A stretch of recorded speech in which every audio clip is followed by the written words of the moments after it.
ভিডিওর শুরুতেই কিছু কথা বলে নিচ্ছি, যদি ভালো লাগে সম্পূর্ণ ভিডিওটা দেখবেন, কেউ উপস্থিত দিবেন না আর ছোট্ট একটা কমেন্ট করে চলে যাবেন না। ভিডিওটা দেখা শেষ করে যদি ভালো লাগে তাহলেই মতামত জানাবেন।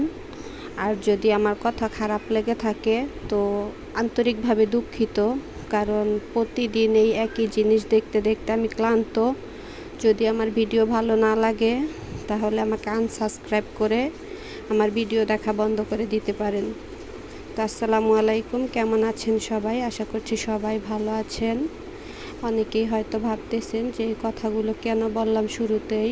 আসলে প্রত্যেক দিন একই জিনিস, তো ভিডিও কে কতক্ষণ দেখতেছে এটা তো আসলে দেখাই যায়, বোঝাই যায়।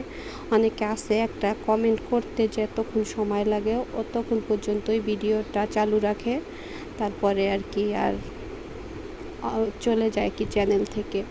তো এই কারণে কথাগুলো বললাম। তো খুবই খারাপ লাগে একটা ভিডিও বাচ্চা নিয়ে ভিডিও করা, এডিট করা, ভয়েস দেওয়া। তো এই কারণে যদি ভালো লাগে তো ভিডিওটা সম্পূর্ণ দেখবেন, ছোট্ট একটা লাইক করে দিবেন। আর যদি ভালো না লাগে তাহলে দেখার দরকার নেই। সন্ধ্যায় যে ছেলেকে নাস্তা বানাই দিছিলাম চিনি দিয়া, আটা দিয়া, আর এটা রাতের খাবার ছিল আলু দিয়া মাংসের ঝোল, আর ছিল শুটকি দিয়া লতি তরকারি। তারপর আর কি কেউ ঘরে নাই, খুব খারাপ। আমার যখন অনেক মন খারাপ থাকে তখনও আমি কষ্টের গান শুনি, যখন খুব ভালো লাগে তখনও কষ্টের গানই শুনি। আমার এসব গান অনেক ভালো লাগে আর কি।